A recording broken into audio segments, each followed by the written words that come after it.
Just it says the stream is paused, so you might need to be in the yeah. You'll be cameraman anyway, so that's fine. Yeah.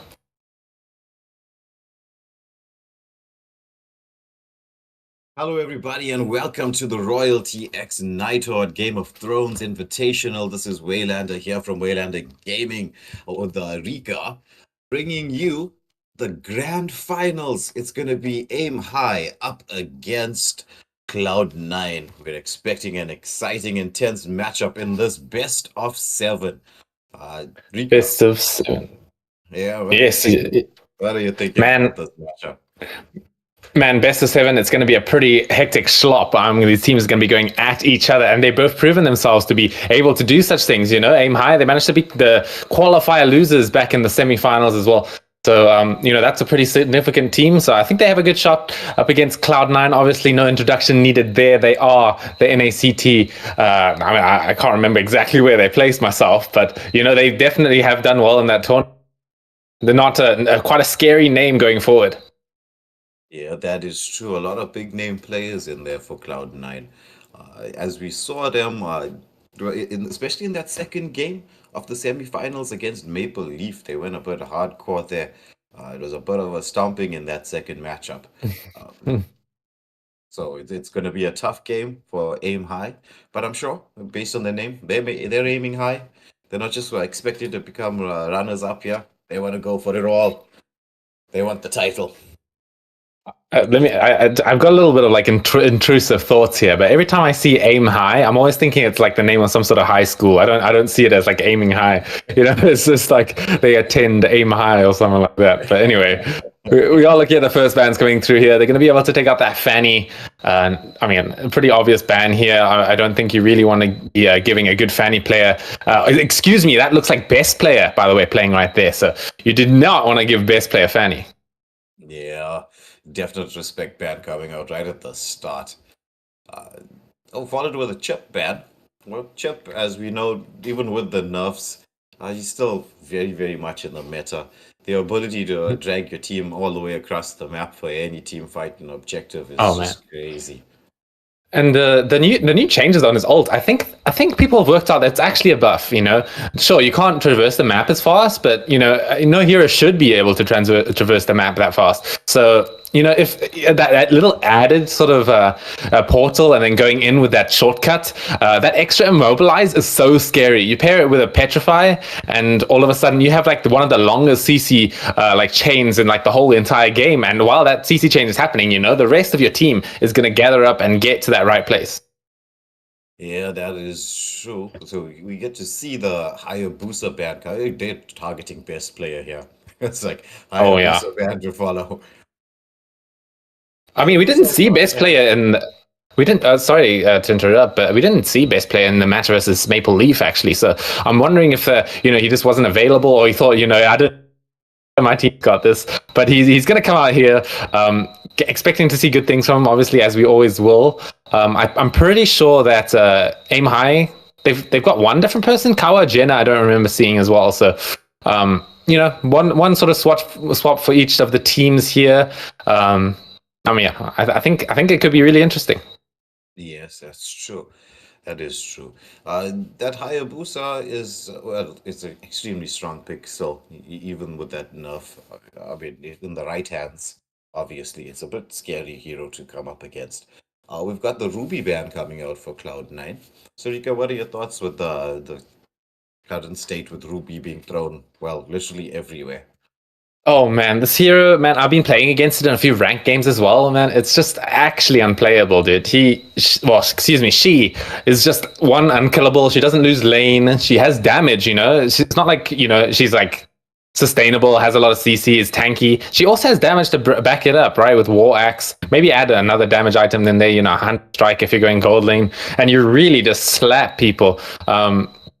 And her ability to just not lose lane and that sort of stuff, it pairs beautifully well with the hyper carry. That's where the hyper carry sort of meta came along, was with the people just picking this Ruby gold lane. Yes. That is definitely true. That crazy amount of CC as well. AoE CC. It helps a lot in the midst of team fights. So we've Mhm. got the final ban coming out for the side of Aim High. Still one more ban to go for Cloud9. And again, hard targeting best player here. It's the Ling being removed from the matchup here. So what are your thoughts on Ling, Rika, right now? Between him and Hayabusa, I think maybe the two most banned assassins in the game at this moment in time.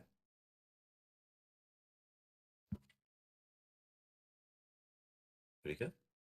Oh, I think Rika has frozen a little bit there, but anyway, we're gonna get into the rest of the bands here. It's going to be uh Cloud9 going with the Tigreal band there as their final band. So Aim high, picking a death, going there for the Phoveus pick. Phoveus quite strong on the XP lane at this moment in time. It's not a hero you really want to face up against in the XP lane. It's got that CC and that damage immunity and the damage, and well, he just kind of goes into front line, back line, any line, and just causes a whole lot of havoc at this moment. We see Mark UT picking up the Matilda there, best player locking on to the Alpha. I've seen quite a lot of Alpha players coming out at this moment in time. Alpha, quite a strong hero to deal with those tanky frontliners. I mean, if they overextend ever so slightly, you just got to step out of position once or twice, and then, that Spear of Alpha is landing on you. Um, as we can see, Akiro hovering around the Bane pick. Bane, extremely good to deal with. Big apologies. You're back. Okay. Sorry about that, guys. My Wi-Fi in South Africa is not the greatest, as most of you could guess. But I'm back. I might cut a few times, unfortunately, but I will be back shortly whenever it does happen like that. But I am back. Waylander, what can you tell me about what's happened so far? Well, we're getting into the Catch me picks up. right now. Yeah, we just got into the pick. Best player picking up the Alpha, Mark UT on the Matilda. Akiro locked down that Bane. So there's the deadly catch going to be coming out to help secure major objectives like the Turtle and Lord. And we've got Kawa Jenna going for the Valentina pick. Stolen ultimates left, right, and center. And the final pick coming out for the side of Cloud9 before we get into the bans, which is Yeah. comes from I Miss Valorant, uh, is the Vexana pick. I mean, is she missing Valorant, or is she just saying like she's Mrs. or Miss Valorant? That's probably the latter, right? That's probably what it is. Yeah, Actually, interestingly enough, right? This is one person we haven't seen play either yet. So, going to be obviously the mid lane coming in through from the side of C9. Probably goes by a big name that we can't see right now because we're just seeing I'm Miss Valorant, but. I think Vexana is a decent pick here. It provides a lot of control for the side of C9. Pairing it with the Matilda and the Alpha, it's going to be a nice amount of sort of brawly type heroes, right? Some sort of making sure that those little fights really do have a big impact when it comes to the game, especially against heroes like Phoveus and Bane, who want to be in that sort of middle section of the team fights. So I'm really liking this pick quite a lot.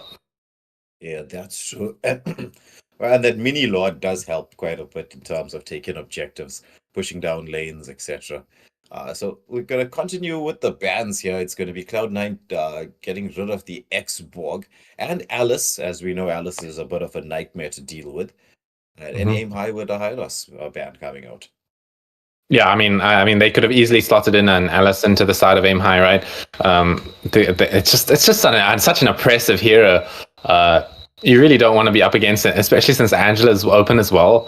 Mm. Well, the thing that's really strong about it with Angela is that, you get this healing amplification from Alice's passive. So not only are you healing extra stuff, but the Angela's also giving you that percentage extra. So anti-heal doesn't really even matter at that point because it's just of how much you're healing. Yeah. Anyway, we're going to look at the R-Lot also being banned out here. I guess they are looking for an EXP lane. They're sort of expecting Alpha to not go to the EXP lane. It will most definitely be jungle. The hero doesn't really work in EXP lane, I would argue. So makes sense. Yeah, that's true. So it's iShow Basic with the next pick coming up for Cloud9 here. I'm quite interested in what we're gonna see iShow Basic lock onto here. The player that's missing is I show speed. That was the sub that came in. Yeah, I don't know if there's any copyright issues when it comes to MLBB names, but either way. Oh, we're going to have Nats picking up that glue. Dude, I was so impressed with his performance on glue against Maple Leaf. I'm really excited to see it come out once again. I think it has a pretty decent matchup into Phoveus.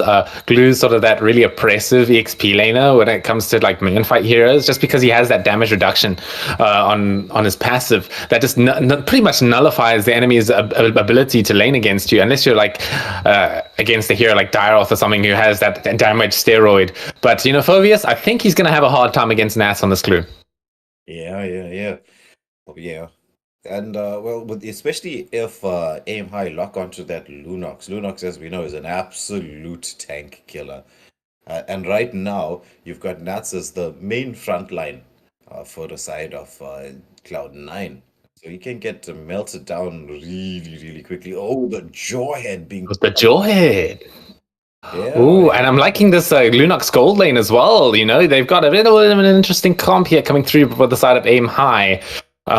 They have a decent amount of physical damage coming in from the Phoveus and possibly the Bane, right? If he does decide to go that physical route, which I'm sure he will, right? He's got a Lunox gold lane. They sort of want to balance the damage just a little bit.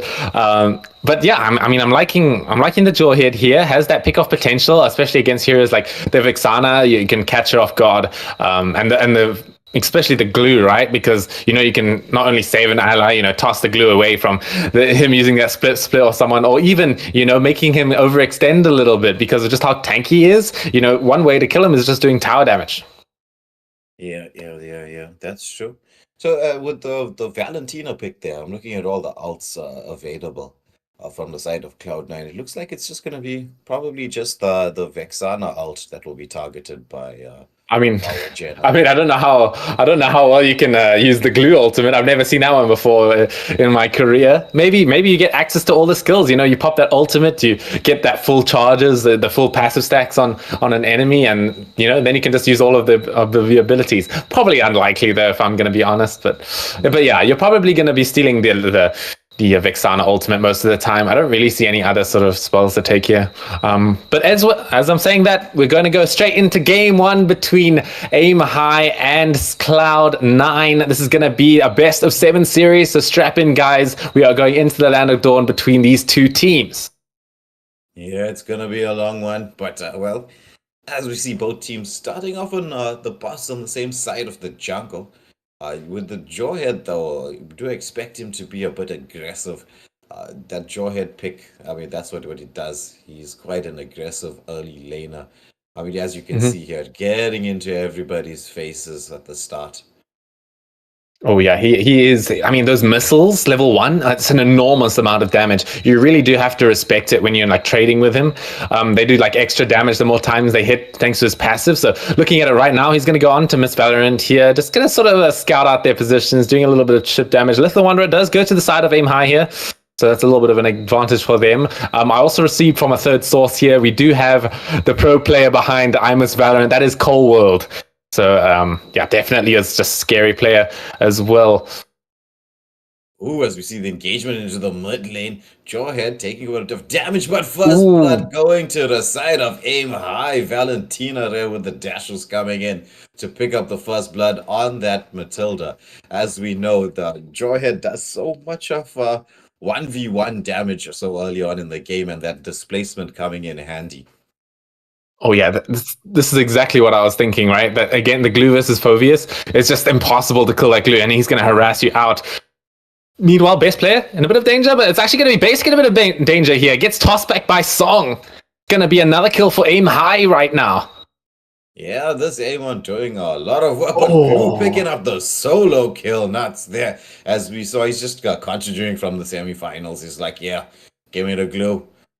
I'm going to the XP lane. I don't know how you play against it as a Phoveus. I'm pretty sure you just have to sit back and watch the wave go, because as soon as you try and get into a trade with glue, he's just going to keep spamming those first skills. And that explosion on that first skill is just so much damage. I believe it does more damage the more higher the glue's HP is. So it scales off of HP, not exactly magic power. So I'm expecting good things from Nats. We're going to have to see the comeback from death to sort of equalize that XP lane a little bit. But yeah, meanwhile, it's going to be Nats as well, using that advantage. He's just getting this turtle ready for his team, prepping it up and zoning out Song. Yeah, Bane trying to get into position to land that deadly catch. Oh, but who is it going to go to? It's Alpha who manages to get the kill and the turtle. Nice engagement there. Fovius just jumping up and down, doing that Super Mario action, but he should be taken down. So that was 2 kills and a turtle going to the side of Cloud9. Beautiful. Oh yeah, that's a great advantage. It's a great advantage for them to get so far. You can see that their team really does come together once they start to group up. It's quite scary, honestly. I mean, even if the Fovius had a pretty good initiation there, he was jumping around, as you said, but just nowhere near enough survivability to just live through this alpha damage, that pure damage that just slices through them. Although you're having a little bit of danger here, pops the split, might be able to connect to someone, but uses it to get out just for this moment, a little bit of a brief glimpse of death coming in from Math. Yeah. Meanwhile, in the bot lane, Spear of Alpha onto the Jawhead, taking so much damage, and it's going to be the Jawhead that falls. Alpha gets the kill. Lunox gets a kill in return, but Bruno comes in there to finish that Lunox off. As you can see them, Cloud9 eating up that turret shield gold. Oh, yeah. They're going to enjoy that. Oh, but the Eternal Guardian comes through. Alpha had to use the Spear of Alpha right there to get away from that one. It was a pretty good attempt coming in by Kawajina with that stolen Eternal Guardian. Look at the damage coming up from Bruno already at this moment in time. I mean, she went in there full health. It was like half health in like an instant. Oh, and they bust the Jawhead down once more. Oh, that was a good punish. That was really good, but he got a bit too aggressive underneath that turret, so they definitely took advantage of that, like Eternal Guardian circling Eagle CC duration. But I was looking at Glue coming in here. He's going to pop the split, latch on to death, as he's going to try and get away from this, try and jump around, but he has that Glue on top of him, even dragging him back. The plays are coming through. Best player will clean up the kill. Beautifully played coming in from C9. Yeah, that was really quick rotation from mid to top there from the side of Cloud9, as they've got the advantage now at this turtle fight. I mean, but they still got to worry about the deadly catch coming through to try and steal this.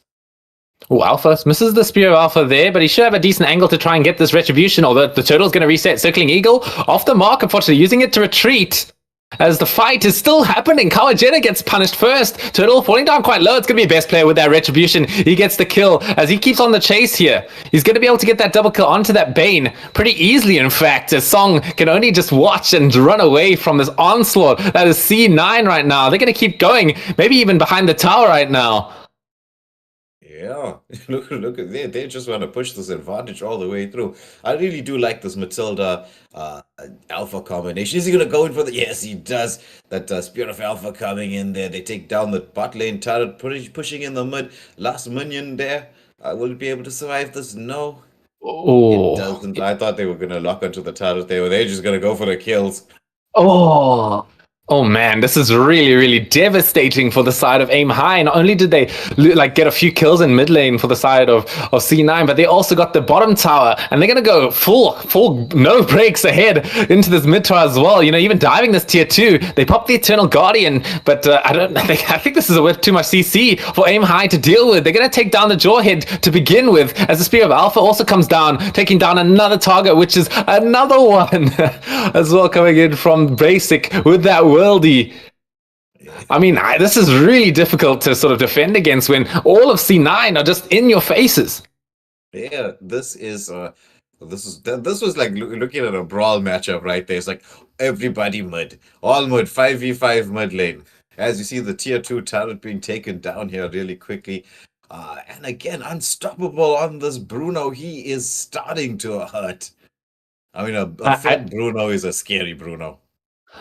Oh, that is for sure. That crit damage once it comes through. He's got the Heart's Claws. He's got the Berserker's Fury, even going for the Mana Boots. He knows that he's going to be in these fights long times, and he needs to be able to sustain that. And that's exactly what he's doing. He's pretty much almost at the top of the net worth, actually taken over by best player there. So And a huge amount of gold leaf as well ahead. That's about, it's for 8,000 almost coming in from the side of C9. Anyway, the fight's going to happen here. This red buff area, Phoveus, he's going to try and jump around, do some damage and survive it. But the Bruno with that crit damage with those balls is just doing too much as best player comes in for another kill. The glue underneath the tower as well, trying to get things done. Might have to fall. He still lives. The synergy coming in from C9 is really something. They finally take down Bet's player. At least, they get something for that sort of engagement. Yeah, that was a 4-for-1 exchange. Oh, Joyhead going in onto I show basic days, taking a lot of damage. Bane trying to do some follow-up. But will he be able to escape all the world? He comes up there, he's sustaining through all of this. But the Valentina finally managed to shut down I show basic there. That Heart's Cross really making all the difference. Oh yeah, I really like what C9 did there, right? It was a bit aggressive for what they did in the last few minutes, but it makes sense, right? The Matilda had just picked up the flask of the Oasis, so they know that they can do these huge overextension sort of plays and get away with it. Most importantly here, but anyway, we are looking at the Lord fight coming in through right now. Phoveus does have a decent angle to go in with. Oh, they toss back the glue. Might be able to live this though, just with that split, as he's probably going to be able to link to someone just in a second. But this Alpha is just doing so much true damage, not giving Death a single chance to go in and get the knockup with his second skill. Jawhead comes in with that ultimate here. He might be able to get a decent toss back, but so far he's taking the brunt of the damage coming in from the Bruno. Akiro on the run. He knows that he can't fight this anymore, especially with this Alpha on this front line doing with this true damage. It's just too much to deal with as they take down another member. This is an extremely dominant performance by Cloud9 in this first game. Oh, yeah. Oh, and Matilda has finished off the Bloodwings as well, what looks like it. She is farmed on this roaming Matilda, right? She has no worries. She's got all the survivability and all the damage, right? She does so much damage with these Bloodwings as well as the Flask of the Oasis. It gives them extra magic power to work with as well. As it's going to be best player, taking down the Lord nice and quick, right? This here shreds Lords. Yeah. Alpha as well, picking up the Bloodwings and Oracle on the Alpha, so he's going to sustain through so much in the front line there. Mm-hmm. And especially, the Oracle. Yeah, with the Flask of Oasis passive that will proc onto him. It's like, how are you going to kill the Alpha? How can you kill the Alpha? You need to have some solid lockdown. I think lockdown's not even going to do the job, right? I think the best way to kill them right now is just getting a Jawhead toss back into the tower. I think the tower needs to do the damage because right now, all the members of Aim High are severely underfarmed. They don't have enough damage to take down this combo just yet. But without towers looking so far, because the Lord is smacking it down, Circling Eel comes down onto the backline, knocking up a decent amount of members. Look at C9 right now. They're just in the base. They don't give a damn. They're just going to keep pushing that tower, probably get the bot tower as well. Although Death manages to secure the minions there. Lord, it's still beating down on the base. The base is falling down quite low. This could be the end of the game if they just focus it down. They want to go for kills, what it looks like it. But C9 take this game one relatively dominantly. That was, whoa, my word. That was very, very dominant from them. The early part of the game, Aim High did have a couple of good pickoffs here and there. They were leading the kills, I think about 2-1 in the beginning. Jawhead setting up the kill on Mark UT as first blood on the Matilda. And then the follow-up kill there that they had in the gold lane, and then all of a sudden it's just like Cloud9 switched gears, and it was like you just couldn't catch them. I mean, the game's 10.5 minute long. Oh yeah, that was a real quick game. You're right. 10.5 minutes is pretty much nothing when it comes to like match time in MLBB. Unfortunately, that was just complete stomp, right? I don't think they could have done much after that turtle fight. That's where it started. That first turtle fight. I think that was really sort of brought online by the fact that Naths won that XP lane so hard against the Phoveus, right? Because he was able to get the win on the lane. He was able to rotate to the turtle early and completely zone the Jawhead away from doing anything regarding that turtle. I mean, Bane had pretty much no chance to get anywhere near it just because his roamer couldn't approach it, and he could also definitely not. Yeah, that is true. It was, and especially that combination between the Vexana, the Alpha, and the Matilda. It's like when if you noticed, right, the moment, and it just shows this level of synergy that Cloud9 has. The moment the Alpha went in with that Spear of Alpha, even if he didn't land it 100%, which does happen when you're playing Alpha, there's Matilda there to be able to pull you out, because that's one of the weaknesses of playing an Alpha, is you go in with the Spear of Alpha and then you don't really have a disengage from a team fight. So it's like he goes in, there's the follow-up CC and major AoE damage that comes out from the Vexana there, and you've got Matilda that just supplies you with that extra bit of shield and the ability to escape, and sort of eliminates the weakness that you have there as an alpha. Very nice Exactly, combo. right. Exactly, that's what Matilda shines at doing. You usually sort of pair her with a tank, or even like as you said, like with a fighter like Alpha that just wants to get out. Exactly your point there. That's entirely correct. As we are going to move into the second game right here, it's going to be C9 taking the first pick instead of Aim High right here. Let's see what they can do. Are Aim High going to completely focus ban down best player once again? I'm expecting to see that. I think that's going to happen again. So it's just going to be up to best player to come in with a bit of a creative pick.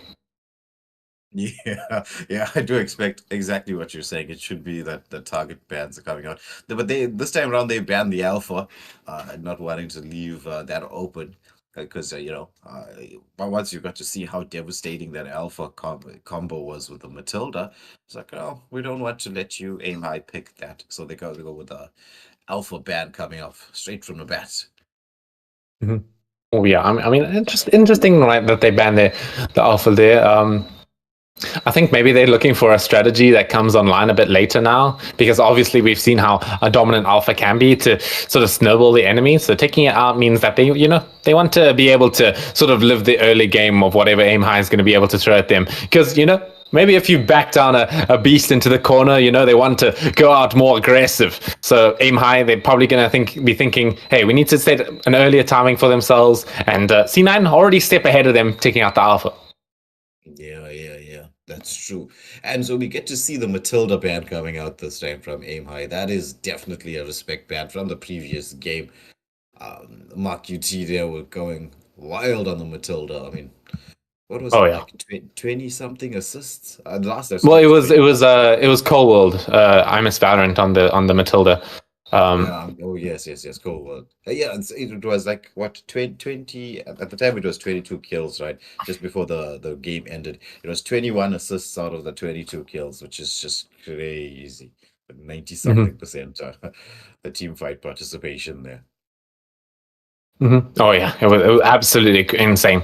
Yeah, they're gonna take it out, which makes a lot of sense. But now that's gonna leave over some best player heroes, right? They have first pick as well, so we might be able to see maybe a Fanny or a Ling or a Hayabusa first pick, which I'm going to be pretty damn excited for. Taking up the Ruby, that makes a lot of sense as well. Hero is not okay. I should really start to ban that hero more often.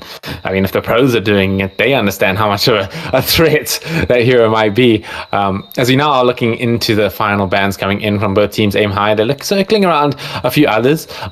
I think what they could do, that's what I was thinking, right? Instead of maybe focus banning best player, what they could do is leave a whole bunch of stuff open so that then maybe they can take one or two of these really meta assassin jungles for themselves. That's definitely a strategy to go forward with. Yeah, well, I'm in agreement with you here. It's like if they can actually maybe not even target ban, but just sort of remove a lot of the meta options on the roam side, which there is. To be fair, a little bit less picks than you would have in other roles. I mean, what are really your meta roamers at this moment in time? But if you can remove some of them from the list, it might make it easier for you. I mean, there are tons of meta roamers at the moment. I mean, look at C9, they're even taking out the Tig. I feel like Tigreal is also, it's really nice to see my boy Tig come out of the woodwork in the last year or so, right? The hero was completely unplayable for the longest time. Never seen any sort of pro play pretty much ever. So seeing him in that sort of pool is really nice to see and really refreshing. But yeah, they're going to be able to take him out. Maybe looking for a bit of a maybe some team fight of their own coming in from C9, maybe going for like a Minotaur or even and I don't really think we're going to be able to see an Atlas. That hero is a bit predictable these days. So maybe not seeing an Atlas, or I think like a Minotaur would be a pretty decent alternative. Yeah, Minato has that hybrid sort of support tanky role in there because he's got the heals and well, a lot of CC that comes out with his first skill and the Minoan Fury. So we've Hmm. got the Fulvius ban coming out for the side of Aim High. Uh, Oh. I'm surprised. I would have probably went for that glue ban considering the way Nats was playing the glue. But I think they sort of played it in the way that it does counter Phobius, right? So if they have like a better sort of a matchup when it comes to the glue, um, against like not maybe not a Phobius, but like a Dairoth, as you said, or possibly even a hero like CC, right? These sort of heroes lane a little bit better into a glue, so they've got a bit of options for it. I like what C9 are doing here. They're not first picking any sort of meta junglers just because they know how many are open at the moment. So instead of snatching up one of them, they're gonna maybe wait and see if Aim High bans out any of them before they sort of commit, and they can react to it a bit better. Because I don't know if there's any. If you could like definitively say like between the three junglers, between Ling, Haibus, and Fanny, which counters which? yeah, maybe the Link and the counters the Hayabusa to a certain degree, or because he's gonna use that Tempest of Blades to escape the uh, Hayabusa's ultimate there, because it just Mhm. like sort of cancels it in terms of counters. But as you can see, C9 picking up the Gato. Gato is extremely strong right now with the Mhm. Thunderbelt being updated the way it has been. Yeah. Oh yeah, I was just about to say. I'm really expecting to see Fanny here. Just as you said, the Hayabusa has not. I mean, Ling has really good counterplay into Hayabusa, so the next best option that's open right now, it's going to be that Fanny. So I'm expecting real nice things, some cool cables all the way around here coming in from best player. Mm. Yeah, it's always exciting to see a good Fanny player. Uh, Mhm. I think that is the most searched hero in all of Mobile Legends. Is Fanny. Oh really? Everybody wants to see it. Yeah, everybody wants to see Fanny plays. Yeah, I mean, she's had a whole bunch of buffs like up to leading up to this point. She really hasn't. I think maybe one or two nerfs. I can't really remember, but I mean, it's just the hero. It has the highest skills cap in the ceiling. Well, skill ceiling cap in the game, right? So if you're good at it, you can play against heroes like Kufra, right? They're gonna try and pick it up here. Obviously, Kufra is a good matchup into Fanny, but it's up to the Fanny to be able to sort of dodge around and bob and weave, try not to get hit by that bouncing ball. Yeah, yeah. But having a Fanny pick though does alter the way you rotate across the map. Because I mean, normally you expect your mid trio to be more or less along in the same position with one another. Your Mhm. mage, roam, and jungler. But with a Fanny now, Fanny is just going to be getting pickoffs and then recalling to base, building the energy back up, and then moving across the map like that. You use it for like the extreme like the rotation speed across the map, but you're not Mhm. really there traveling around with your roam and mage. So it does alter that slightly, but well, I'm sure that Cloud9 have the experience. But I'm not sure. I'm definitely 100% sure that they know exactly how to play with into a Fanny.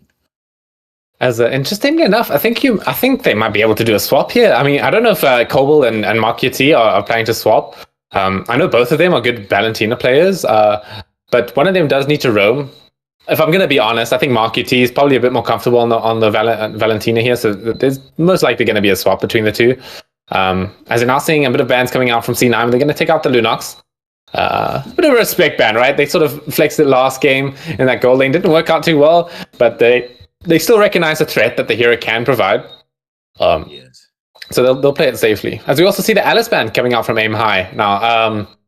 Just yeah, we've talked about this here. Just it's not okay. Not something that you really want to give to the opposition team to have in their hands. We've Yeah. got the Khalid pick and Kufra. So Khalid, right now, okay, I don't think he really knows who he's going to be facing in that XP lane. Could be the Gato, could be Gato Rome. You have seen that, but it's most probably going to be Khalid up against the Gato in the XP lane there. What do you think about that matchup? If that's the matchup indeed. If it is Gato versus Khalid, I feel like it could go either ways, really. I feel like it all really depends on how well or how patient the Gato is. because if he saves his taunt for when Khalid just starts praying, right? That's the most scary thing about Khalid in lane is that you take trades with him, he spins around, does damage, and you think you're taking a good trade, but all of a sudden he just starts kneeling down and praying and gets all of his HP back. So if he's able to stun it and taunt him to interrupt it, then I think Gato can do pretty well. But it's what I would call a skill based matchup for sure. Yes, yes, yes, yes, yes. So as we can see, it's the carry ban and the Hylos as the final two bans for either of the team. Ooh, they're picking up again, going for looks like it's going to be another mage in the gold lane. Not your Yeah, I homie mean, anymore. I think Harry. I mean, what's this hero's name again? I can't remember. That's Harith. Harith. That's the name of this tier.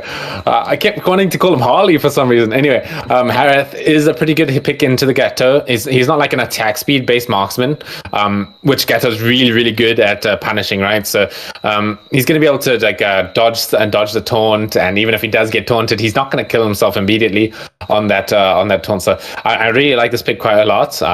Gonna pick up the Purify as well, just in case he does get hit by the Avatar of Guardian. It's gonna help against the CC as well when she uses that Curtain Call. As Aisha Basic gonna be able to take up that Beatrix, one of my favorite heroes in the game. Love to see it. Maybe gonna see some cool sniper shots coming through with here, especially against the Ling. We're gonna see the Finch get taken down mid-air.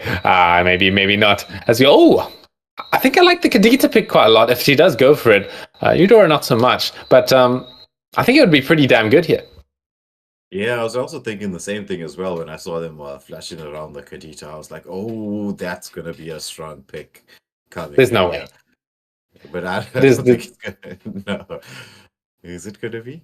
I mean, it could work, right? It can work against a Fanny, right? It's the classic sort of point-click stun that a lot of heroes don't have, right? So it's kind of a rare thing to have a hero that just sort of clicks the button and then they're already stunned. But no, they're going to go and keep it safe here. They're going to go for the Angela mid, one of my personal favorites. As well, taking this Angela into the mid lane.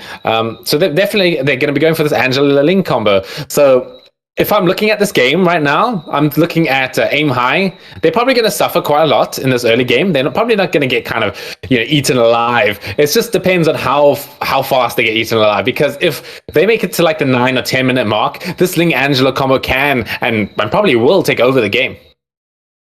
Yeah, well, it all depends on how the Angela has to position herself here, because Angela, as we know, is a squishy, right? And with a Fanny around here, it's like what you expect from your Angela player is to be able to split push a lane and join in the team fights with a hard card whenever there's a team fight going on. Um, as it gets towards the late stage of the game, that's where you expect the Angela to be. But you won't have that option now with a Fanny on the field, because it's like you can be pushing a lane on one side of the map, and then next thing you know, there's a Fanny in your face. Yeah. Anyway, guys, this is going to be game number 2 between C9 and Aim High. It is going to be 1-0 on the scoreboard at the moment, going towards C9. So I'm expecting to see maybe a bit of a comeback coming in. I'm really liking the draft coming in from Aim High this time compared to the last one. So, as I said, expecting good things. I feel like this Harith, it's going to have a not so bad time into the Beatrix. Yeah, he's going to be able to reposition himself quite nicely. But look at the way Aisho Basic is using those rockets there just to get a lot of poke damage, or at least some poke damage onto the Harith. Very impressive. I feel like Harith can be a little bit more not so scared, right? I mean, the rocket, it does a decent amount of damage, but I feel like Harith can sort of out damage her to some degree. Anyway, you are laning against Basic right here, right? One of the scariest gold laners in North America. So, that scare factor is in play a little bit, intimidation debuff. And we are looking at Song getting taken down, has to commit the flicker to get away from these two. Yeah, well, I suppose the Harris just wants to get that level 2 so he can get the shield going, and then you can be a bit safer in terms of now the matchup's going to swing a little bit in his favor, because he's going to have that ability to dash in, to clear a wave, do a ton of AoE damage, and he's got the shield there to protect him a bit. Was Fanny? Best player came in to try and get a kill onto Kawajena there. Not able to finish off the job, unfortunately, but I mean, you can see how scary this Fanny is, right? You know, you could just be laning just nice and peacefully, and all of a sudden there's this thing in your face, and you're pretty much almost dead once you realize it, and it's probably too late at that point. So already showing a little bit of prowess. There's the Heart Guard taken in by Mark UT there. I quite like it, right? You know, that save ability globally is going to help best player and even help anyone else really to, you know, get these these kills. Yeah. As we see both roamers going into the respective jungles, they're just trying to get a bit of damage. Oh, the engagement there onto Song has to retreat a little bit. CC coming in there. Heart Guard comes up, the stolen one. Are they going to be, is it going to be First Blood? Yes, First Blood goes to the Valentina, dashing in there as we see Carly just spurting around. Ooh, it's the Tempest of Blade that comes out. They managed to pick up the Valentina in return, but there's the CC. Avatar of Guardian committed, but does not land onto anybody. Oh, man. You can see that the Heart Guard Ling combo is not really online at this moment, even trying to force it a bit. Death gets taken out by this best player here. The Kufra has a nice set, but no Tyrant's range available. I don't think this turtle is exactly approachable at this current moment. Astro, he's sort of going around for it, snooping. Can he get it? Akiro, he gets the retribution on the turtle. Very well played coming in from him. Yeah, he created a beautiful angle for himself for that engagement. Patiently waited on that wall until it was just the right time. He was being given the vision by Kufra there, so he knew exactly when to get in. That was some lovely play from Akiro, managing to secure an objective, or one of the major objectives in the game. Oh, yeah. I mean, having a turtle is going to be a nice sort of offset. You know, as I said, I think this Ling Angela combo, it doesn't scale too well into the early game. It only comes online a bit later. So having this bit of advantage so far is really helping out, especially at this current moment where they're going to be able to get another kill onto Mark UT there. Beautifully played. Yeah, that was a lovely set from the Kufra, and the timing there of Akiro on that Tempest of Blades, just perfectly waiting out the dashes from the Valentina. Oh, as we see, this is what I was talking about, Rika. That Angela is not safe to push a lane. No. She cannot approach that lane whatsoever without like one person backup, you know, the Kufra's backup, because one wrong step, you put your foot too close to that river, and there's going to be a Fanny right there, going to slice you up. Anyway, we are looking at engagement here so far. Raging Sandstorm to try and get away. Actually, he commits in as the Avatar of Guardian used to get away from that. Well played coming in from Imus Valorant. Oh, again, we're looking at best player trying to get that kill to Angela. She knows now. She's learned to listen just a little bit as they're trying to pray it down, but it gets CC'd up from this Mark UT and gets taken out. Yeah. The CC is doing so much of work there for them on the XP lane side. I mean, even in the previous engagement, just before the turtle, just jumping in there, doing so much of damage. It's unbelievable. I mean, that's how the first blood happened in the first blood kill.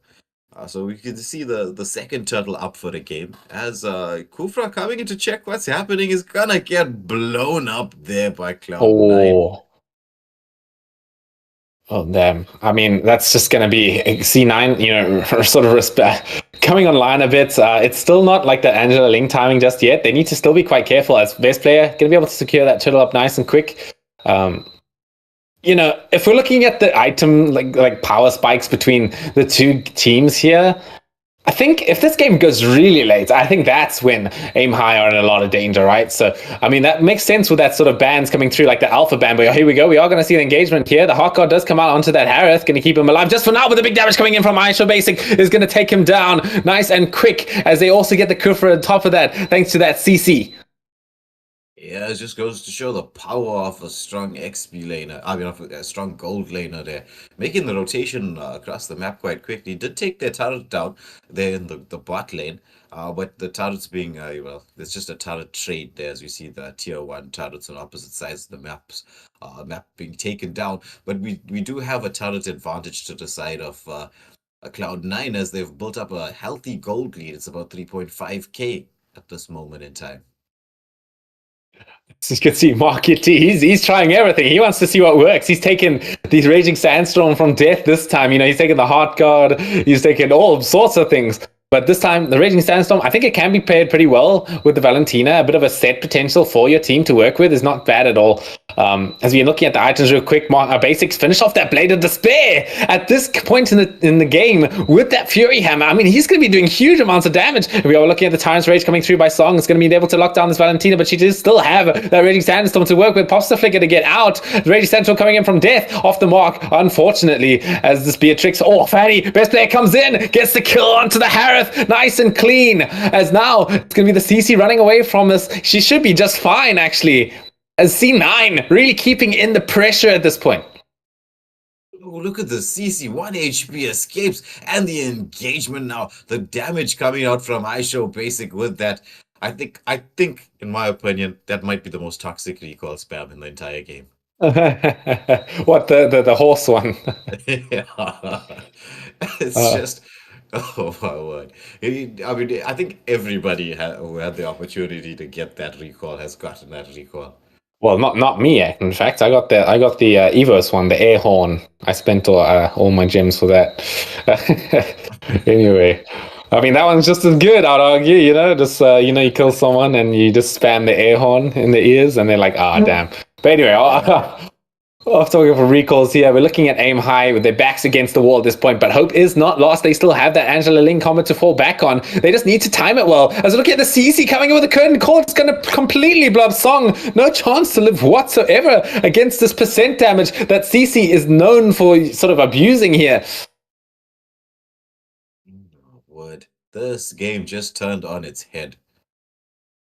I mean, just like the first matchup, I mean, Aim High had really good rotations in the beginning, taking some of the objectives, got that turtle stolen and things like that. Then all of a sudden, having a slight kill advantage, and all of a sudden, as you can see, the game just switches. Fanny getting a kill in the bot lane. Oh, man. Okay, as we're looking at it again, another curtain call committed on this Kufra. He's just going to get taken out again. I mean, he's died back to back, trying to overextend and make plays, but he just keeps getting punished. C9, they really know how to sort of make advantage of sort of anything that Aim High really want to do. They're poking their noses around. Oh man, looking at Basic, he's feeling himself right now. He's just taunting a whole bunch of members to come in and go after him. As they're going to try death, he gets in, he punishes it. As here comes the Harith with the help of the Hard Guard here. Might be able to live through it. Tempest of Blades also is as well committed. They're going to be able to take down this Gatot. As Mark UT, also on the run, gets a kill on the Harith before he himself goes down. So I think this is pretty damn good for Aim High to work with. Yeah, a lot of shutdown kills. Will this be the fourth? Looking at CC, I mean, she's holding herself. How is she still alive right now? She just locked up 2 members, life stealing completely with the help of Best Player. Is going to be able to turn this around. That was insane. That was legitimately like a 2v4 situation here, and the two of them come out on top, picking up 4 kills in the process. I mean, with the help of that Vengeance, it sort of makes sense, right? Pop Vengeance, pop the Curtains Call, lifesteal off of 2 members. You're pretty much not dying, even if there was 5 people there. So really well played coming in from Nats. This guy is extremely terrifying on the CC right now. Pops the curtain call, unable to lock down this Ling so far onto one of his allies. Ling with the Heart Guard though, was looking for an angle to go in, but I think the Heart Guard is mainly there just to save him. Anyway, here we go. Heart Guard detached to him while he pops the Tempest of Blade, trying to get away, but Best Player, he comes in and cleans up the kill right there. As nice kill coming out as well onto the Best Player right there. The Kufra sort of giving him a little bit of a hard time maneuvering around the place, but it's going to be the rest of C9 finishing the job. It's going to be a complete wipeout on the side of Aim High. Oh my word. Look at those 2 of them in the base. Notice that Valentina actually stole Tempest of Blades. Oh, really? I didn't notice that actually. Yeah, I thought that was Ling, but oh man, they're really feeling themselves here. They're just taking a nice bathe in the sunlight here, just enjoying themselves while they recalling right in front of the base, showing what's to come.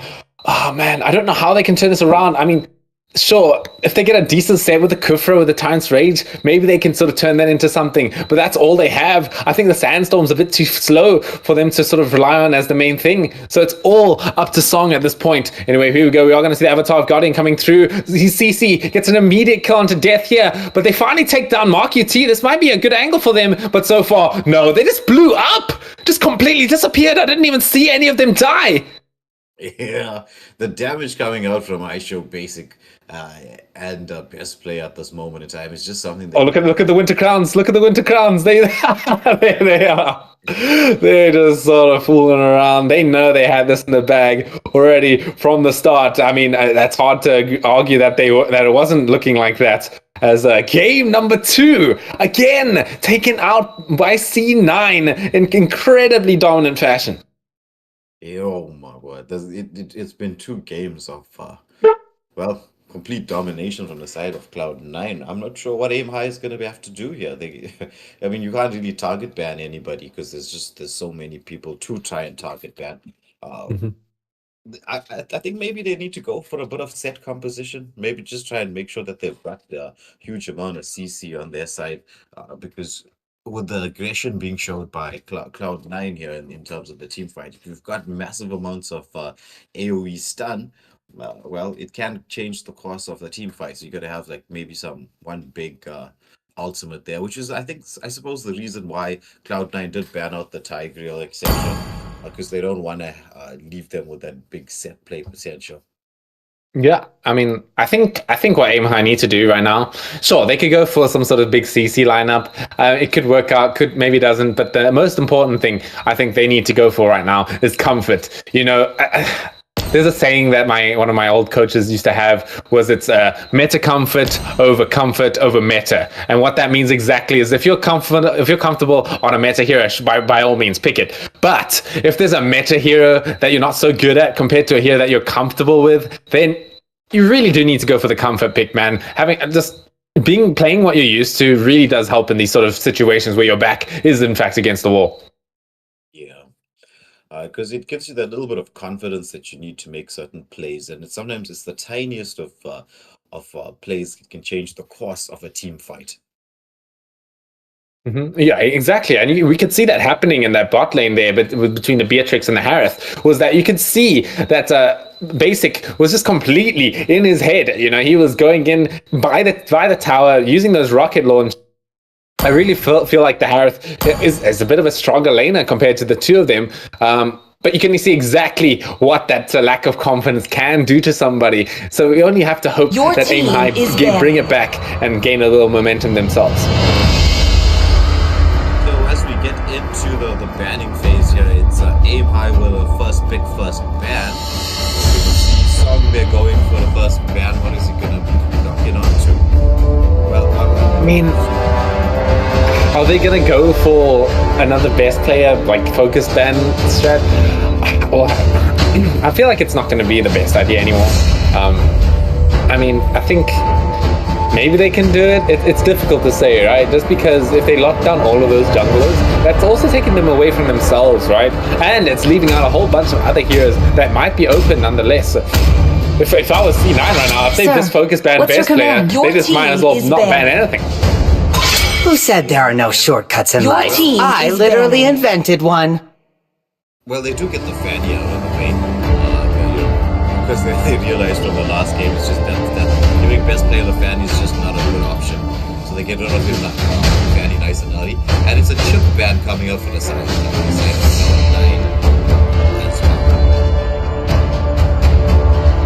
The ship also is just, I mean, as I said, I mean, they maybe not ban anything, but yeah, I mean, you have to take out the chip. It makes too much sense. Even they can take it as the first pick, and they can go for some crazy, push strategy with the chip.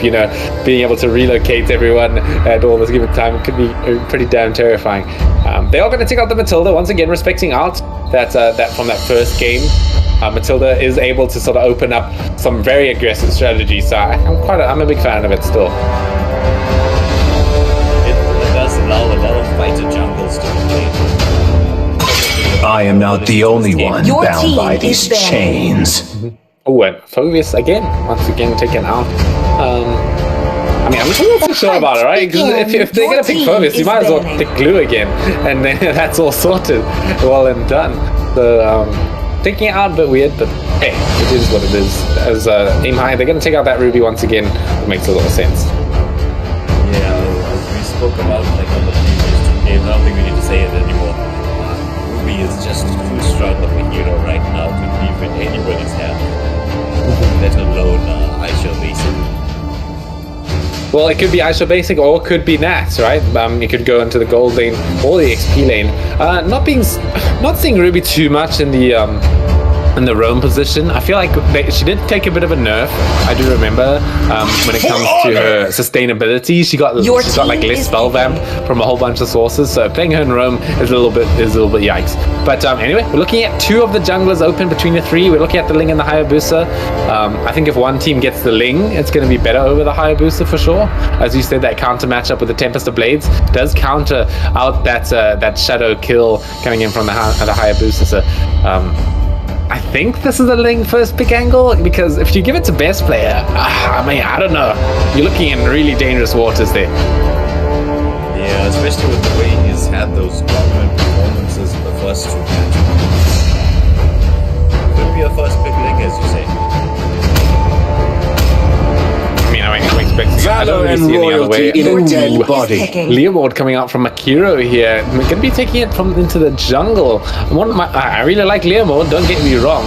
We might even see the Ducati skin come out. Since this is a tournament lobby, you do get access to all the skins. So first time being seen here with that skin, possibly. Otherwise, I am a bit of a fan of it.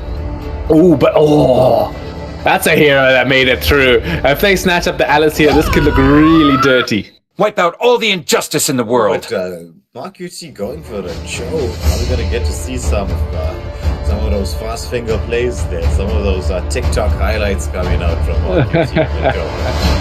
I mean, Marky T, I'm sure. Is he going to be roaming with it? It could definitely be possible putting Cold World in mid with the roam Cho. As you said, some really crazy plays could be indeed what could happen here as Basic. Going to snatch up the Hayabusa here. Weirdly enough, it's not going to be best player taking it. Maybe they'll swap at the end, or maybe they won't, you know? Maybe they're just sort of fooling around. We're 2-0 in the lead. You know, we want to switch up some roles. Why not? Let's just have some fun. As Song also just hinting at the fact that, you know, we also want to have some fun. Mia, execute. What do you think? It's such a strong spell on Mia. I mean, she can just turn invisible and just, just execute you. Oh, true. I mean, using battle spell doesn't cancel your invisibility, so yeah, you can just go. The most meta assassin is going to be Mia. Yeah. You won't even see her kill you. In my dream world. That's true.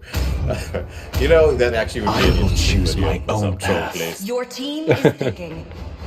Okay, here we go. We're going to keep it safe, though. We're going to go for that. Lunox probably going to be gold lane. I think Kawajena is their mid laner, so we're looking at probably another gold lane Lunox as Coldworld going to go. Going to take up the 1-1 here. So what do you think, Erika, about the Lunox v1-1 in the gold lane? I think it's pretty heavily, like if we're looking at two players that are reasonably confident themselves, we're looking at a Lunox winning that, right? It's because 1-1, her strength comes from dodging abilities, with that crossbow, being able to just maneuver around. Lunox, she doesn't really care about that. She has those chaos strikes that just, they don't care about a target. They have a target, they follow you around, and she has that burst damage as well that can really blow up a 1-1 in a second just because of how squishy she is. Yeah, and even locking on the crossbow tank.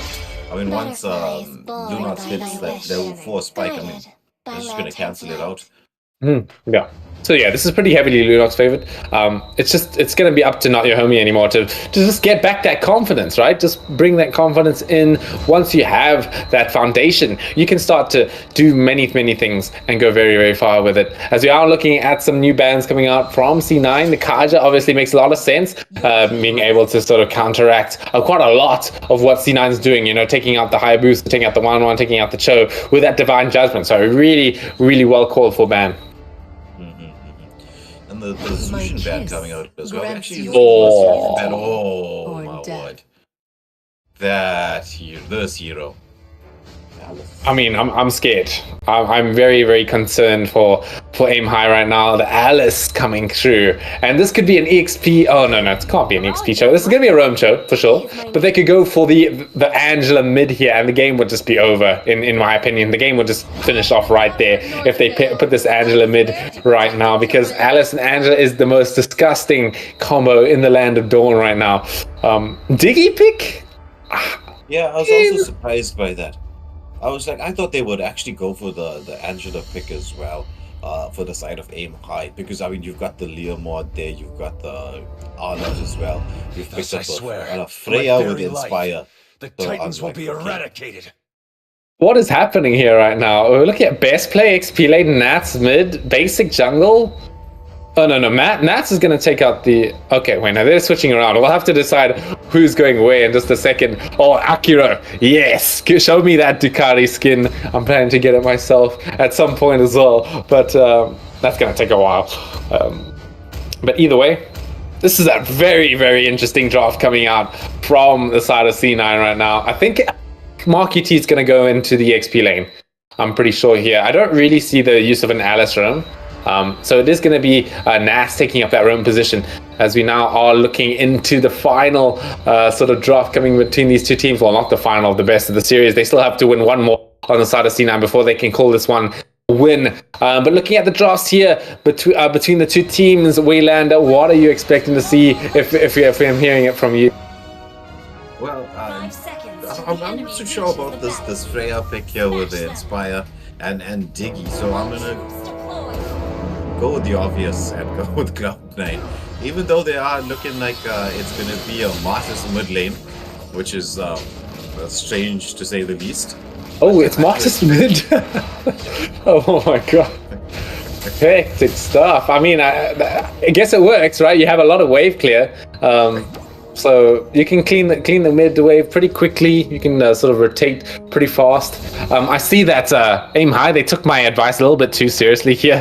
I mean, I'm wrong there. I mean, they took my advice. They went for some comfort. Maybe it's just that, you know, that's his hero. He plays Diggy. It's not all about the ultimate sometimes, right? It can be about the lockdown of that second skill or the burst damage that those ticking time bombs can do. So I'm liking it. As well as the Freya, right? We don't ever see a Freya come out in these games. So he went for some comfort. He's going to pick up what he knows. Yeah, but look at this show. Already engaging onto Leomord. He's gonna get busted down. First blood going to the Martis. Joe with the flicker and the outplays. Oh my word. That was beautiful from Nats there on the Joe. Oh yeah, you don't want to be caught in a situation like that if you're the jungler of Aim High. Cho is just so strong early on, right? That they buffed his passive, that enhanced basic attack reduces physical defense. So if you're like spamming it, you really get to kill people nice and fast. As we are looking at this Freya with that legend skin, not going to be able to live much longer against basic and and the side of Cold there. It's looking really rough for the side of Aim High right now as another person gets taken down. Yeah. Freya did pop the Inspire, tried to heal back through all of that damage, but it was just way too much damage coming out.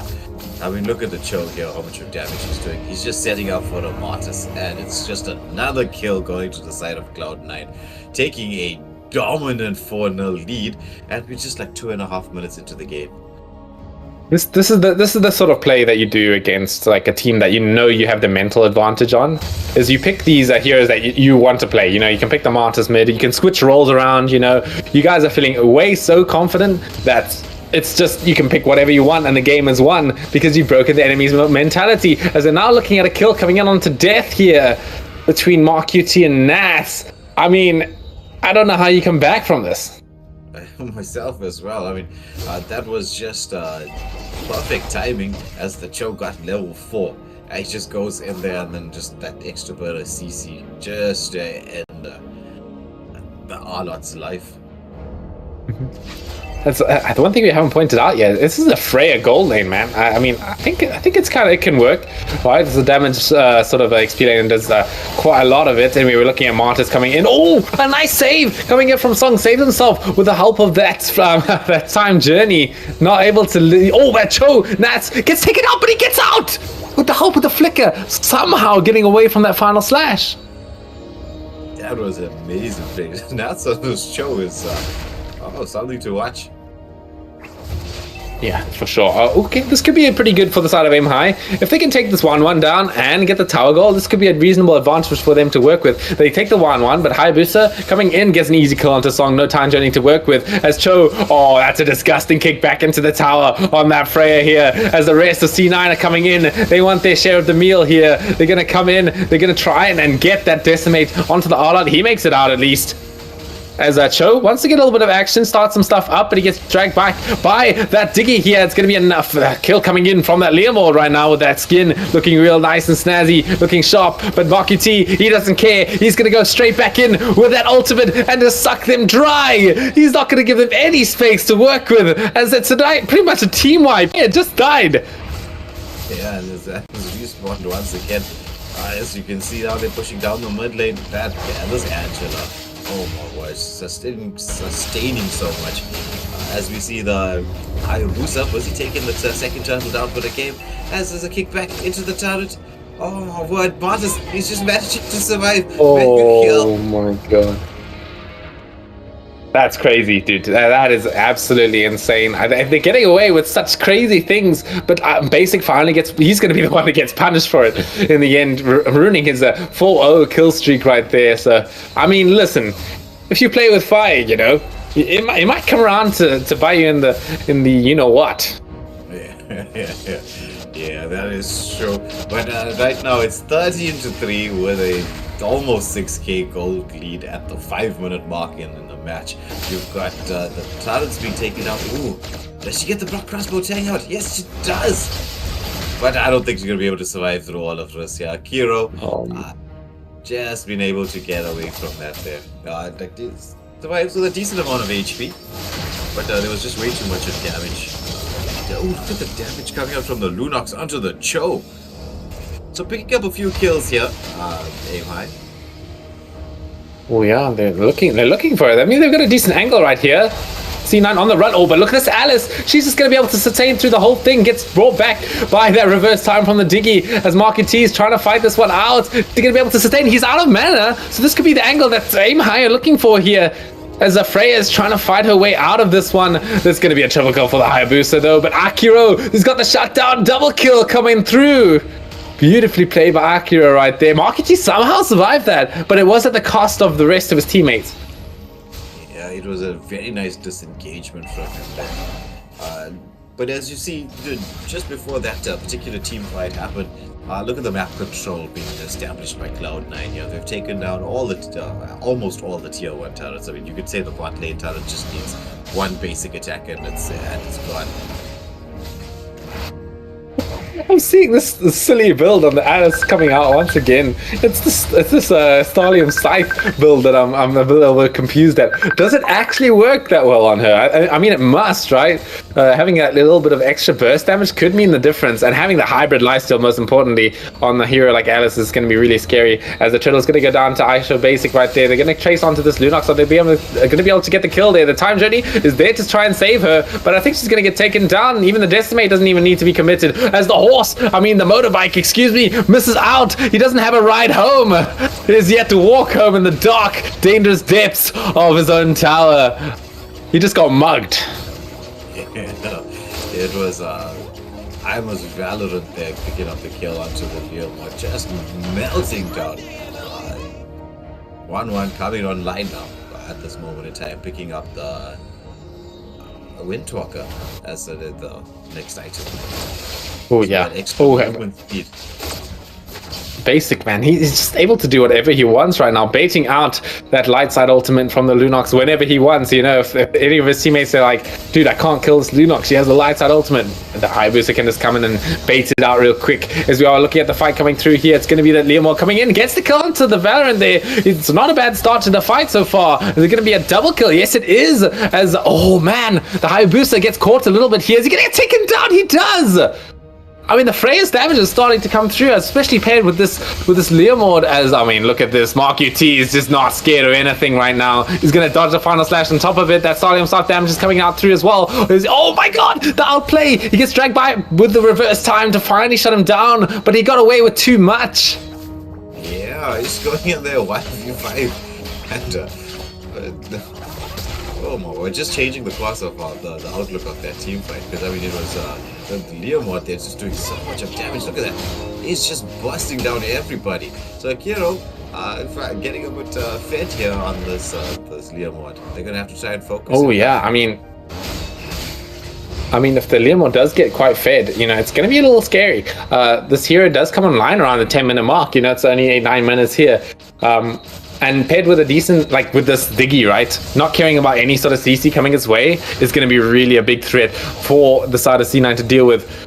They might need to sort of get a bit of reality check here. You know, it's time to stop fooling around just a little bit, because this game might be out of their hands. Yeah. As we do see, the Lord was started and then reset. But oh, look at the damage coming out there. 1-1 getting melted. A follow-up damage.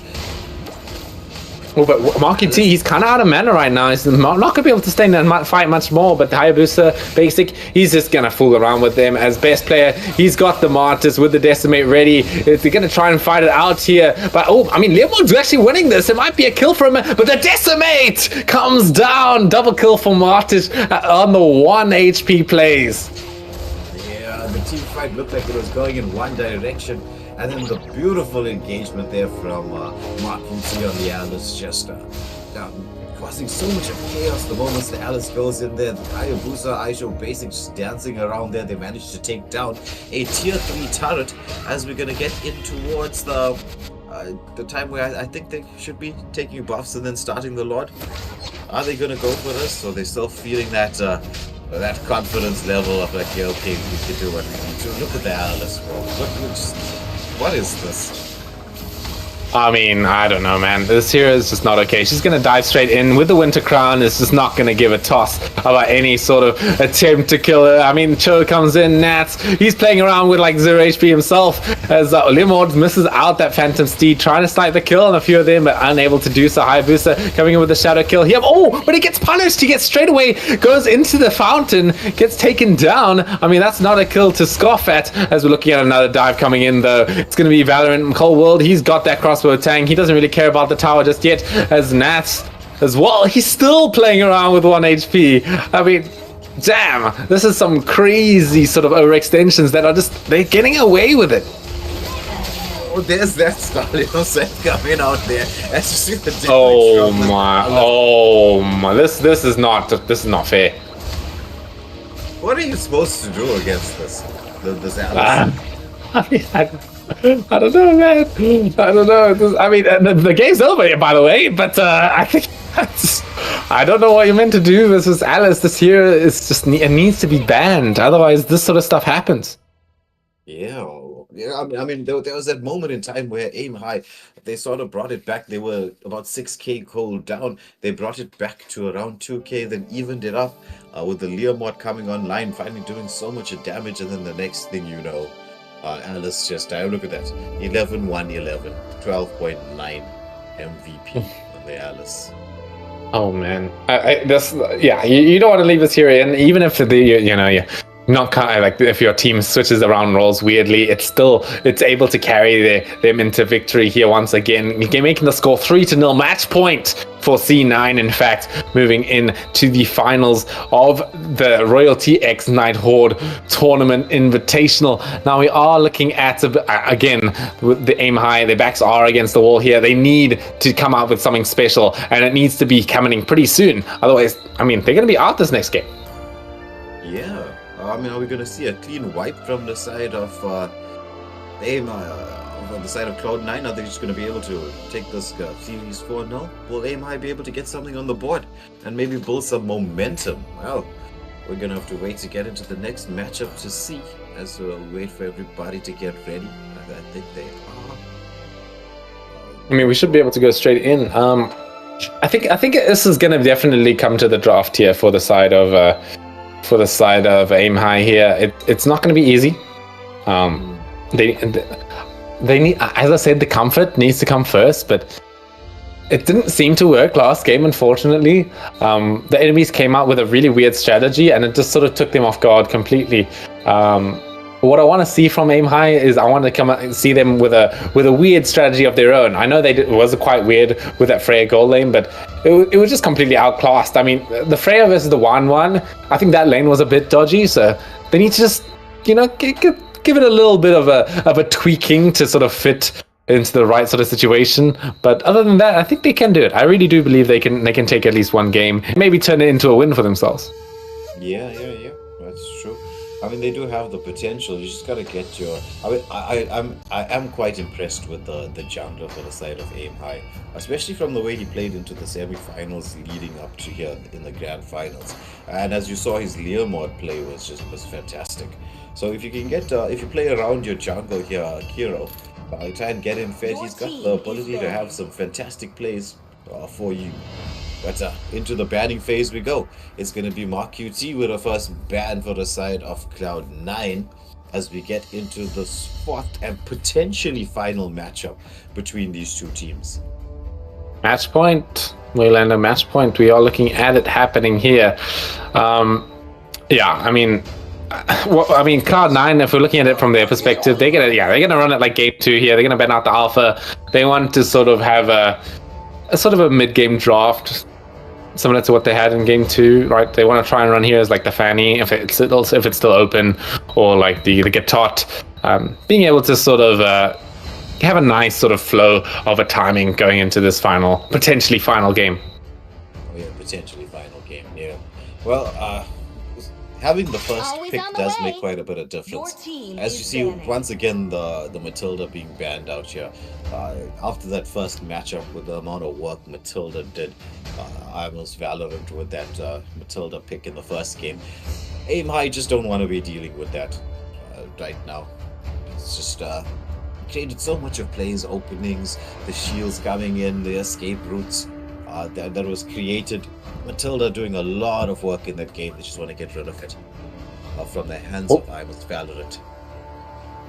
What I want to see actually is, I think this is going to be a crazy play, but what I want to see Aim High do, I want to see them leave Alice and Angela open, and I want to see them pick it immediately as the second phase right there. I think that combo is so broken that it can give them a win against C9.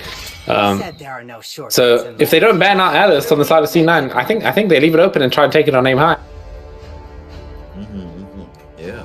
So again, C9 going for the Tigreal ban.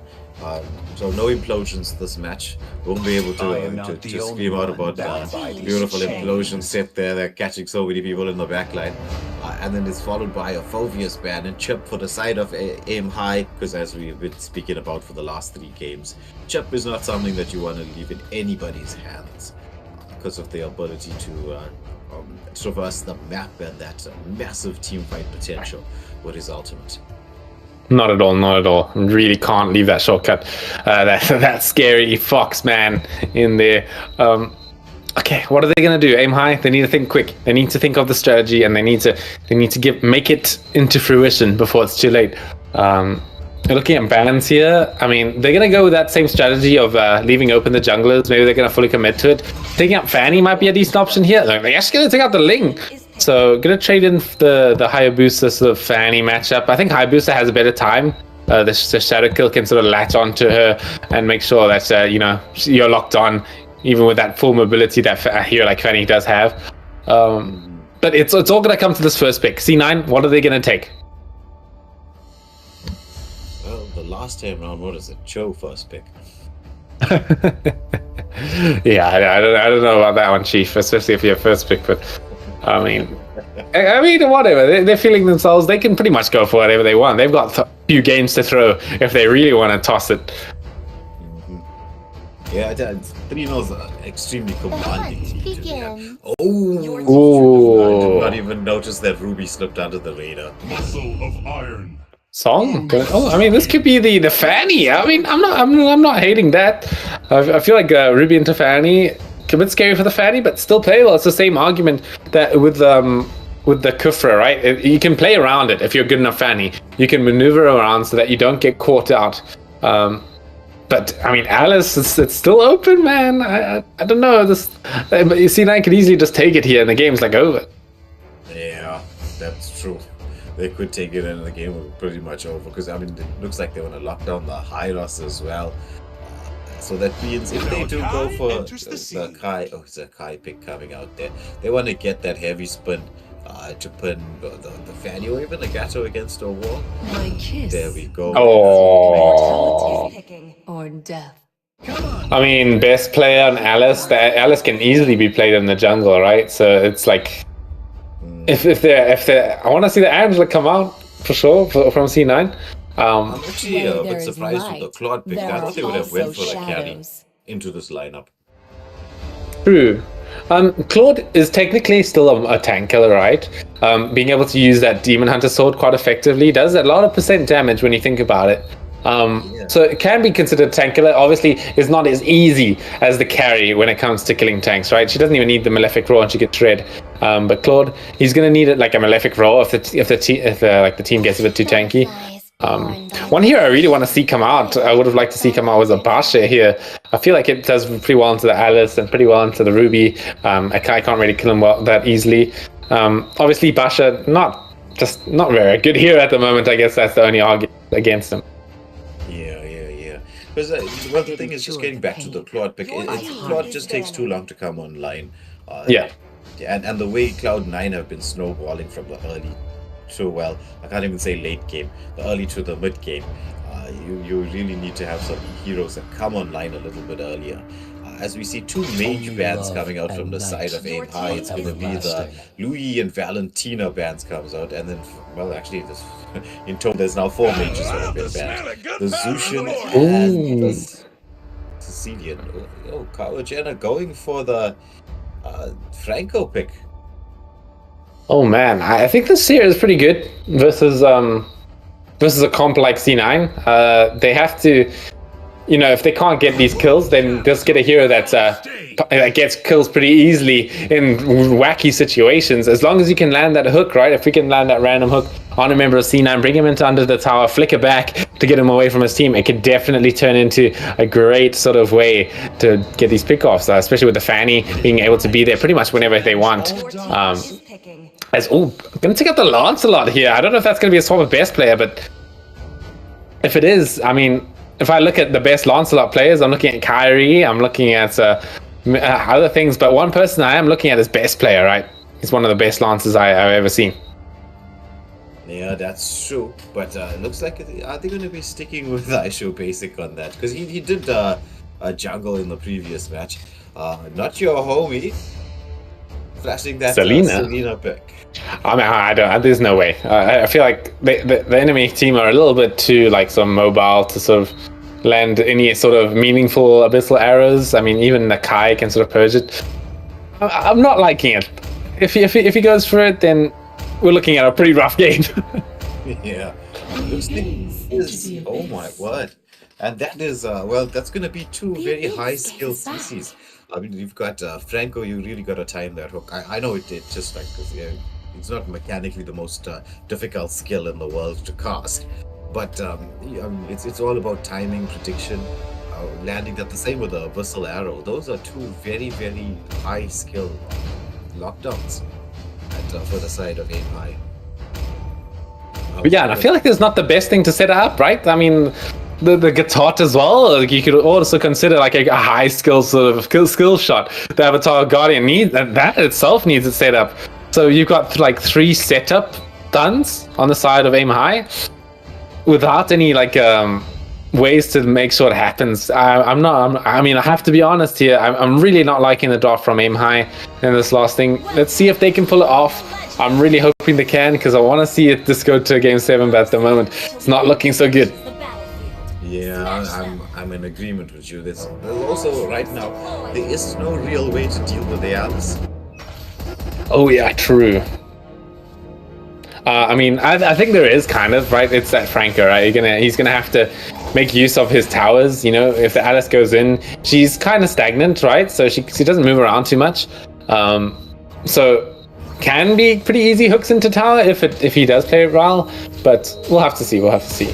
But before we get too hectic with this, guys, make sure you hit that subscribe and like, because we are in for the game of our lives here. It is the best of 7 match point for C9 in these grand finals. The winner takes home 15,000 diamonds as well as $100. So this is all on the line here. Can C9 do it? Can they finish off the game here in style? We'll have to find out in this final match. Or potentially, I keep saying final, it's a potentially final match, guys. As Death, ooh, almost get to call into the Akai there with that fanny damage.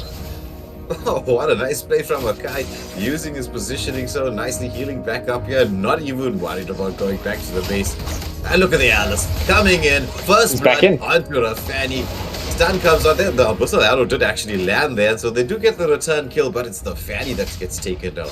Not often you get to see a fanny first blood. Oh yeah, true. At this point in the game, you're always looking at the fanny going around everywhere, making plays, and yeah, taking her down. Pretty damn good stuff. As yeah, I think this is a pretty even trade across the board. But if you look at the gold lead, I mean, I don't know how they did it, but C9 are ahead about 500, even though it's a 1-to-1 trade. Yeah, I don't know myself. I suppose it would have come from the fact that by putting so much of early game pressure with the heroes that they have, they created the space for Lance to actually clear out almost the entirety of his jungle. It's just the one small camp there. It's going to be an uncontested turtle here. Fanny not even be able to get anywhere close to the blue buff. Has to be up. They get the best player actually. They take him down. So the Claude getting a little bit of an advantage for himself. I mean, that's pretty huge for the side of Aim High, right? Yeah, that's true. But right now, this mid lane domination. Oh my. Okay, I mean, this is sad to watch. I mean, Death, he's scrounging around. He wants to take the blue buff away from the side of C9. There's nowhere else for him to go. He's just going to have to recall and call his losses. I mean, Akai is ahead of him in XP, man. That's how rough the situation is. Ooh, the Abyssal Arrow comes out there, almost landing onto Nats, but I suppose it was just enough vision there to be able to escape it.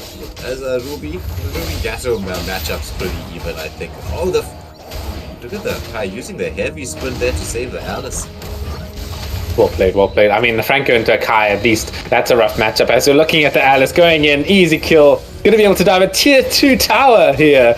And gets away, gets out of it as Aisha Basic finishes off the job, dodges the tower shot on top of it. But okay, they still get a return kill onto best player there.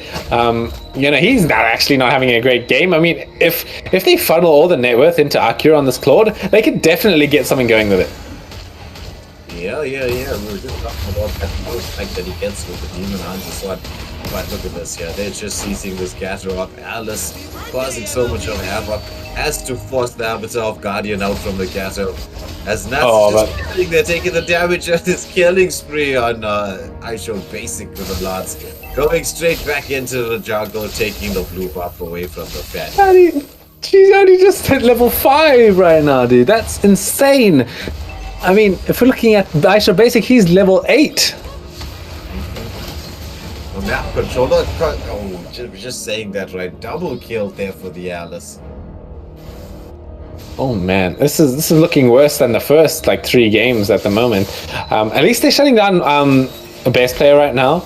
You know, they're getting this Claude a decent amount of a decent game, you know, sort of. But if you're looking at the goal between the two, he's actually ahead, Basic, in terms of net worth, even though he died 2 times in lane. That's just how insane this advantage is for the side of Aim High is.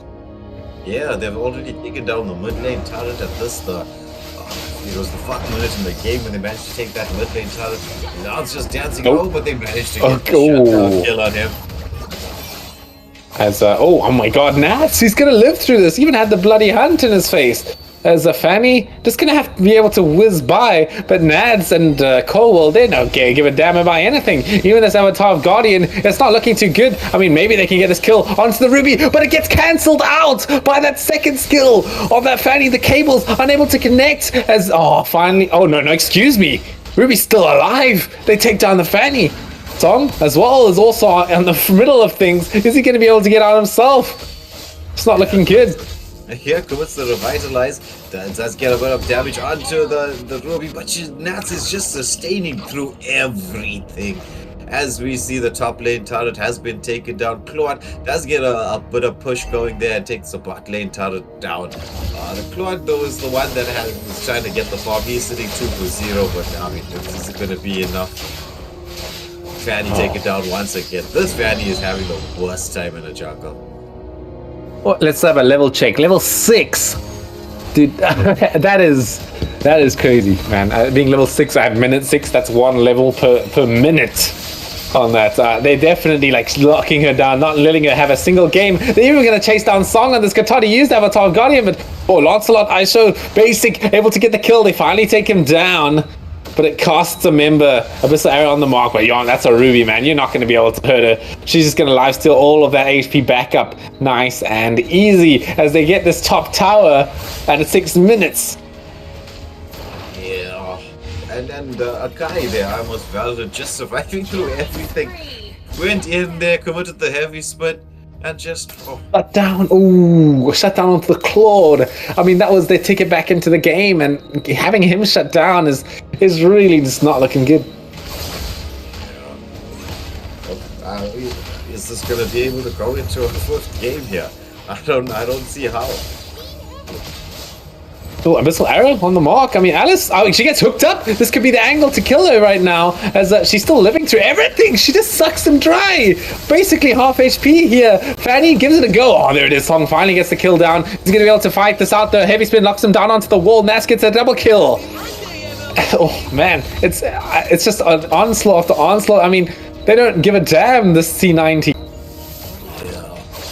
It's the Ruby plays, the Ruby and Akai plays coming out, just setting everything up. I mean, look at Ruby, she's not even scared. Going in between the 2 turrets, the Bloody Hunt comes out there, they still manage to pick up a kill there. It's going to be the blazing duets from the Claude, trying to do something. Selena manages to escape, so it is like I'd say a 2-for-1 exchange, or 2-for-2 exchange there. It was Valorant Aisho Basic falling, and Coward Jenna and Death as well. Ooh, the Brody taking a bit of damage in there. Yeah, I mean, Gatot against Brody, I mean, it's not the best matchup for Gatot, but he definitely still has a relative sort of standing in this game against him. Brody does need to sort of respect the Gatot space when it comes to it. Other than that, I mean, it doesn't look so bad when you look at the KDAs and the sort of the gold lead, right? It's only about a 4,000 gold lead, but the mental damage that C9 has inflicted onto Aim High at this current state is really, really bad for them to deal with. I mean, they do get the kill onto best player. That's not so bad.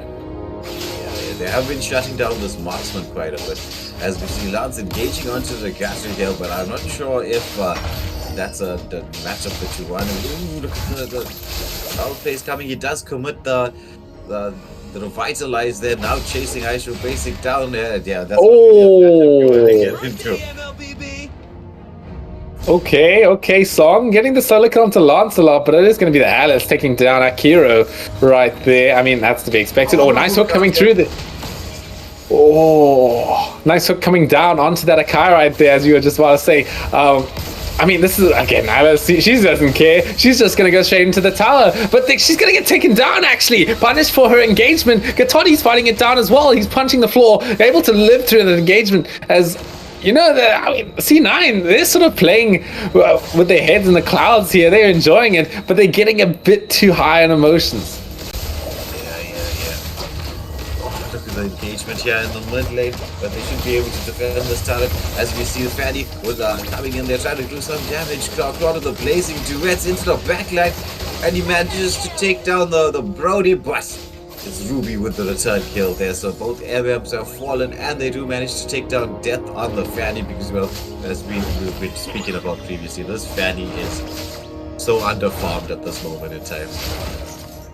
Oh, nice hook. Nice hook. Onto basic. Oh, unfortunate. Basic had the fast hands, able to get away. The Franco even had the ultimate to try and get it done, but able to get out as the fight comes in onto this middle lane here. The Ruby is holding her ground, finally gets shut down. That's a pretty good kill to get. Yeah, with the Lord being up especially. This could be an opportunity. If they can get a pick-off kill onto the Lancelot. Oh, look at the damage just from the second skill. Trying to escape here. Selena on the hunt. A pistol arrow off the mark. Gato trying to land that taunt in there. Oh, second skill. Oh. This Gato, Storm doing quite an excellent job, but Alice coming in there, blazing duets. Alice, can she sustain through all of this here? What is that, man? What is that? She just sustained through that blazing duet. All her HP was taken away with that blazing duet, but she healed it all back. What has Avatar got in? He wants to continue fighting. I think that might have been a bit of a misclick. Yeah, that might have been. I think he was trying to use those fast fingers to use the Avatar of Guardian to escape the attentions of the Alice. Like I said, Alice is now coming online. Kai taking a lot of damage there from that cutthroat. She's alone, but she doesn't care, dude. Oh, wait, no, she does care now. That hook, it landed. She has the damage to take down Fanny. What is this? She's still alive, has no more mana. She needs to be a little bit careful, but there's that Solemn Scythe damage coming through. The Winter Crown might keep her alive. She's trying to fight it out. Oh, Selena finishes off the job, flexes her muscles.